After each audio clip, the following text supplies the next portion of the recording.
नमस्कार दोस्तों। बीएड का फर्स्ट सेमेस्टर से रिलेटेड ये मेरा तीसरा वीडियो है पहले पेपर का। तो दोस्तों मैं कंटिन्यू वीडियो अपलोड करते जा रहा हूँ। आज मैं आप लोगों को बहुत ही इम्पॉर्टेंट क्वेश्चन लेकर के आया हूँ जो कि ये क्लास नंबर 3 है। तो बहुत ही इम्पॉर्टेंट क्वेश्चन है दोस्तों। चलिए अब हम चलते हैं क्वेश्चन पे और देखते हैं क्या क्या है क्वेश्चन। नमस्कार दोस्तों, आप लोगों का रिपोर्ट स्टडी पॉइंट में एक बार फिर से स्वागत है। तो चलिए आज हम देखते हैं इकाई नंबर 5 को। तो देखिए दोस्तों, ये इकाई नंबर 5 है, यूनिट 5 अध्याय 17 है, प्राथमिक शिक्षा से रिलेटेड। क्वेश्चन नंबर 1 को फटाफट हम लोग देखते चलेंगे, विकल्प को सही करते चलेंगे बस। प्राथमिक शिक्षा को कितने भागों में विभक्त किया जा सकता है? तो प्राथमिक शिक्षा को 3 भागों में विभक्त किया जा सकता है, जैसे कि आप ये नंबर आंसर देख सकते हैं।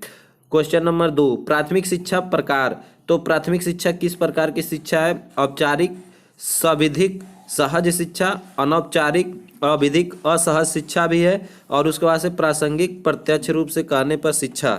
ये तीनों प्रकार की शिक्षा है। तो फिर ऑप्शन नंबर 4 सही हो जाएगा, उपयुक्त सभी। क्वेश्चन नंबर 3 देखते हैं, औपचारिक शिक्षा संस्थाओं की विशेषताएं क्या है? तो औपचारिक शिक्षा संस्थाओं की विशेषताएं निश्चित उद्देश्य, सुसंगठित, और 100 नंबर है सुनियोजित ढंग से शिक्षा। तो ये भी चारों ऑप्शन सही हो जाएंगे, यानी ऑप्शन नंबर 4 सही होगा, जिसमें तीनों सही हो जाएंगे। और क्वेश्चन नंबर 4 देखते हैं, अनौपचारिक शिक्षा संस्थाओं की विशेषताएं हैं। तो निश्चित उद्देश्य नहीं है अनौपचारिक शिक्षा का, और निश्चित ढांचा भी कोई नहीं है, और निश्चित शिक्षण पद्धति भी नहीं है इसका। अनौपचारिक शिक्षा मतलब किसी भी तरीके से हो सकता है, इसका कोई निश्चित आकार, निश्चित उद्देश्य कुछ भी नहीं है। तो यानी कि उपयुक्त सभी, ये आंसर सही हो जाएगा। प्रासंगिक शिक्षा में शामिल किए जाते हैं। तो प्रासंगिक शिक्षा में क्या क्या शामिल किए जाते हैं? सिनेमा है, पत्राचार, समाचार पत्र है, दूरदर्शन एवं आकाशवाणी है। ये सभी प्रासंगिक शिक्षा में शामिल किए जाते हैं। तो दोस्तों यदि आप चैनल पर नए हो तो प्लीज़ इस चैनल को सब्सक्राइब करते जाइए, क्योंकि हर एक वीडियो, हर एक पेपर का यहीं से आप लोगों को सॉल्यूशन ऐसे ही मिल जाएगा, जो कि इम्पोर्टेंट क्वेश्चन है। हर एक चैप्टर से 25-25 मात्र क्वेश्चन लाया हूँ, और पूरे तैयारी अच्छे से हो जाएगी, जो कि पेपर में आप लोगों को नंबर दिलाएंगे। तो ये क्वेश्चन नंबर 6 देखते हैं, बेसिक शिक्षा या वर्धा शिक्षा योजना के प्रतिपादक थे। तो बेसिक शिक्षा या वर्धा शिक्षा के प्रतिपादक महात्मा गांधी जी थे। अब आगे क्वेश्चन नंबर 7। तो क्वेश्चन नंबर 7 कहता है,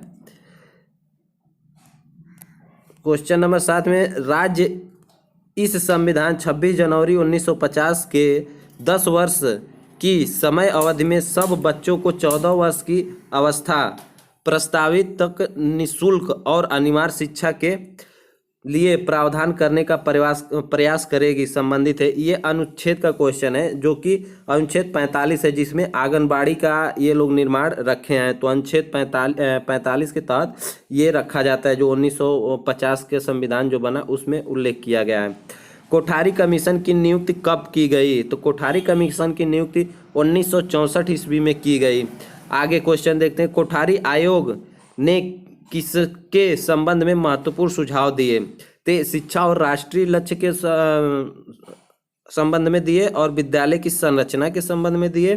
है प्राथमिक शिक्षा, यानी कि ये तीनों के संबंध में दिए। तो ऑप्शन नंबर हमारा 4 सही हो जाएगा, उपयुक्त सभी।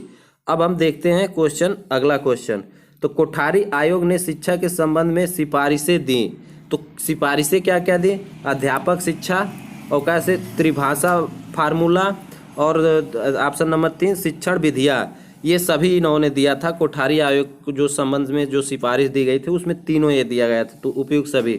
कोठारी आयोग ने किसके संबंध में सिफारिश प्रदान नहीं की? अब किसके संबंध में नहीं की, तो ये हम लोग देखते हैं। शैक्षिक अवसरों की समानता, इस पे तो करी थी उन्होंने। विद्यालय प्रशासन और निरीक्षण, इस पे भी करी थी। मार्गदर्शन एवं मूल्यांकन।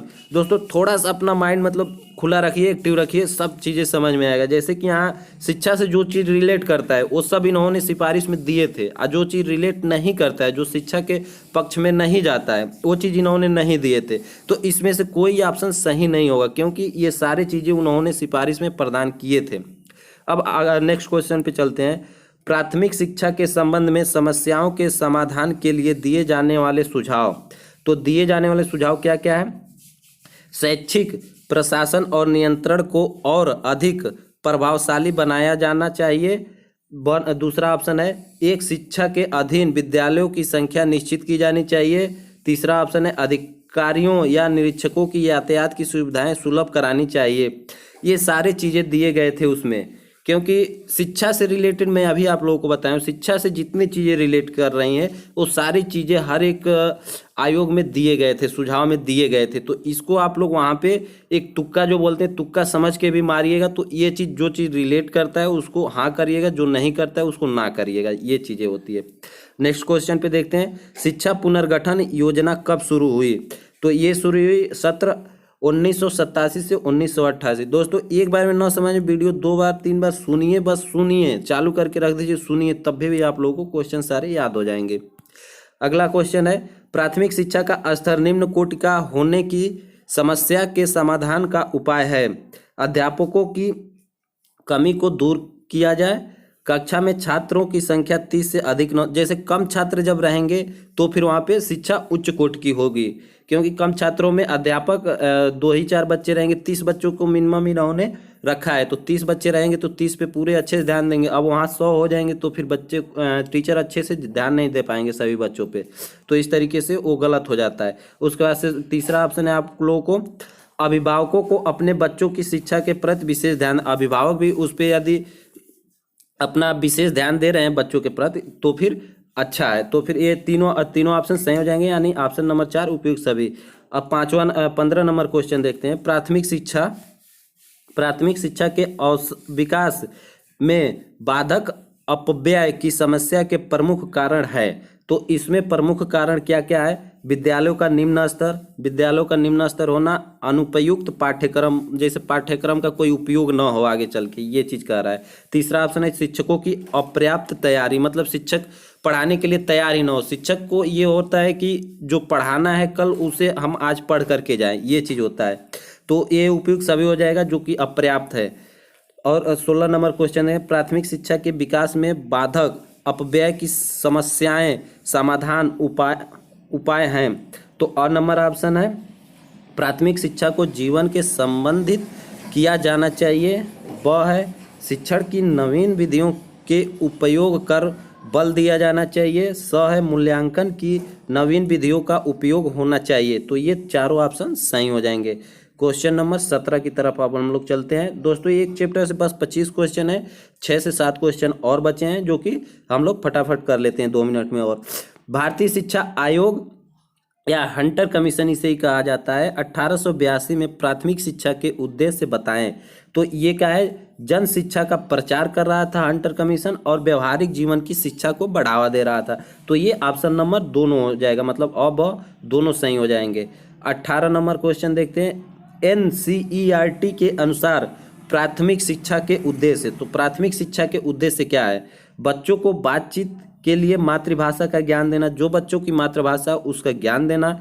ब नंबर है, बच्चों को उनके प्राकृतिक एवं सामाजिक पर्यावरण का ज्ञान कराना, जिस पर्यावरण में वो लोग रह रहे हैं उन्हें प्राकृतिक और सामाजिक, जैसे प्राकृतिक और सामाजिक किस पर्यावरण में पल रहे हैं वो लोग उसका उन लोगों को ज्ञान करा देना है। बच्चों को स्वास्थ्य संबंधित नियमों का ज्ञान कराना, बच्चों को स्वास्थ्य से संबंधित नियमों का भी ज्ञान कराना। तो ये चारों ऑप्शन सही हो जाएंगे। आगे चलते हैं क्वेश्चन नंबर 19, प्राथमिक शिक्षा के विकास की प्रमुख बाधाएं हैं। धन की कमी, जनसंख्या की कमी, सामाजिक पिछड़ापन, ये सभी है। आगे क्वेश्चन नंबर अब 20 पे चलते हैं। 20, ब्लैक बोर्ड योजना का प्रारंभ किया गया। ब्लैक बोर्ड योजना 1987 से 1988 में किया गया। 21 नंबर क्वेश्चन, शैक्षणिक दृष्टि से पिछले जिलों में जिला प्राथमिक शिक्षा कार्यक्रम कब किया गया? तो ये सन 1994 में किया गया। क्वेश्चन नंबर 22, सर्व शिक्षा अभियान कब से शुरू किया गया? तो सर्व शिक्षा अभियान दोस्तों कब से शुरू किया गया? तो ये जनवरी में 2001 से शुरू किया गया था। अगला क्वेश्चन देखते हैं, प्राथमिक शिक्षा का महत्व या आवश्यकता है। तो प्राथमिक शिक्षा का महत्व और आवश्यकता क्यों है? तो प्राथमिक शिक्षा जन शिक्षा है, ये जन शिक्षा बोला जाता है। प्राथमिक शिक्षा सामान्य जीवनी की शिक्षा है, सामान्य रूप से जो लोग जीते हैं उनको ये मार्गदर्शन कराता है, ये शिक्षा प्राथमिक शिक्षा है, इसलिए ये जरूरी है। प्राथमिक शिक्षा की नींव का पत्थर है। उपयुक्त सभी, यानी कि ये तीनों ऑप्शन सही होंगे ऊपर वाले। तो ऑप्शन नंबर 4 सही हो जाएगा। मध्याह्न भोजन या मिड डे मील कार्यक्रम कब प्रारंभ किया गया? तो ये कार्यक्रम जैसे माध्यमिक विद्यालयों में आप लोग देखते होंगे दोपहर के टाइम में खाना दिया जाता है, तो ये 15 अगस्त 1995 से ही चालू था। अगला क्वेश्चन अब हम लोग देखते हैं, लास्ट क्वेश्चन जो कि है जिला शिक्षण एवं प्रशिक्षण संस्थान की स्थापना कब की गई? तो ये स्थापना की गई 1990 में। तो दोस्तों यदि वीडियो आप लोगों को ये समझ में आया हो, अच्छा लगा हो, तो प्लीज़ वीडियो को लाइक करिए, चैनल को सब्सक्राइब करिए। और यदि आप इसका पहला पार्ट देखते हैं तो राइट वाला वीडियो देखिए, और दूसरा पार्ट है तो लेफ्ट वाला वीडियो देख लीजिए, आप लोगों को सारे क्वेश्चन समझ में आ जाएंगे। तो चलिए दोस्तों, आप मिलेंगे अगले वीडियो में, तब तक के लिए जय हिंद जय भारत।